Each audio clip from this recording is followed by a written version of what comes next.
Sailor Moon, originally a manga series written by Naoko Takeuchi and edited by Fumio Osano, would go on to not only popularize the magical girl genre, but redefine it entirely, and today I'll be looking at a Sailor Moon game that is considered by many to be among the best ever made.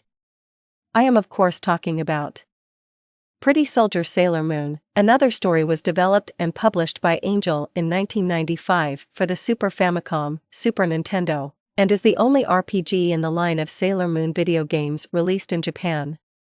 The story takes place between the Infinity and Dream arcs with elements of both the manga and anime versions of the franchise mixed together. The story begins with astronomers in the 30th century discovering a meteor on a collision course for Earth. This ushers in the arrival of our main antagonists for the story, the Oppositio Senshi, led by a sorceress named Apsu, who wishes to change destiny as she sees fit by sending her team to the past. Neo Queen Serenity, King Endymion, and future Luna are warned about this new evil through the sight of the silver crystal shaking violently above its pedestal. Chibiusa also has a vision of what is to come and warns Usagi. Most of that is just from the opening. After we get through our title screen and start a new game, we're taken to Usagi's bedroom where her cat and guardian, Luna, comes in to tell her something is wrong with the town. You then have the option to go and investigate or stay in bed. I'm not sure why you even have this option, as regardless you're going to have to get up eventually, but hey, if you want to give Luna a hard time, choose to stay in bed.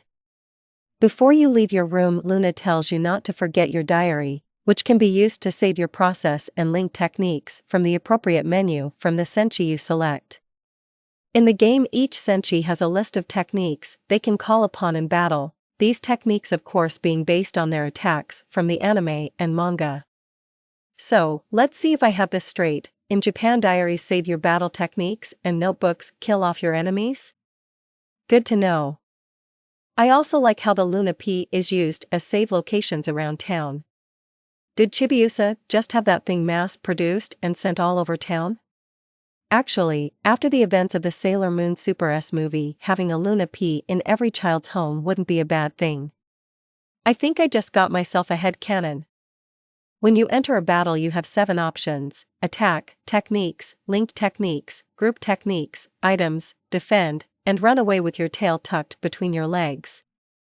The attack is just basic melee moves limited to one target, while some techniques are able to attack multiple enemies at a time and typically do more damage, but cost more power. You can have up to 5 characters in a group at any time, which means you get the full enjoyment of Sailor Moon and her friends fighting together. Later on in the game, you get to play as the Outer Souls and Sailor Chibamon. Everyone starts off at level 1 with the exception of Sailor Pluto, who starts out at a whopping level 16. Who's not a planet now? Although they all start at level 1, the Outer Souls seem to get the short end of the stick.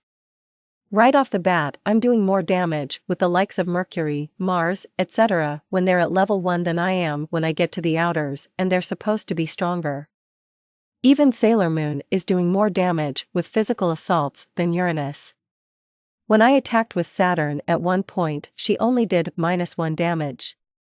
-1 damage. One of the strongest characters in the series, the senshi that everyone feared being awakened, who can destroy a planet at the drop of a hat, and she can only do -1 damage? To be fair, they do get stronger as you level up. It's just weird seeing them perform so poorly in comparison with the other senshi if you're familiar with the characters. The story is well constructed, being able to relive moments from the past while at the same time crafting its own story. It feels like it could have been its own chapter in the manga or arc in the anime. It is everything that people enjoyed about both mediums, right down to the characters, the drama, the humor, music, and even the voice actors. I have nothing bad to say about the gameplay or graphics. The gameplay is fun with its battle system, and just exploring the various locations available in the game, while the sprites used in the game are pretty popular as well. Search around the fandom long enough and you're bound to find more of these use in other places. I feel I must say, Juban is a maze. I feel like Ryoga Hibiki looking for Furinkan High School. Some of the buildings look the same, there's no map to help you figure out where you are and how to get somewhere. Even when I start to get a grasp of where I still end up getting lost, which is great for grinding, considering how many enemies you can run into. Speaking of grinding, like many RPGs of its time, this game is very unforgiving of not grinding. I once neglected to level up at one point and got my ass handed to me on a fucking platter. Even with grinding, this game is still ridiculously hard. Japanese girls are either the greatest RPG players of all time, or the developers were just being cruel. Apart from that, there isn't much there to pick on in my opinion. In conclusion, if you're a fan of Sailor Moon and enjoy RPGs, then I'd recommend checking this game out. Just know that it can be hard to follow at times if you're not familiar with the anime or manga. Get it?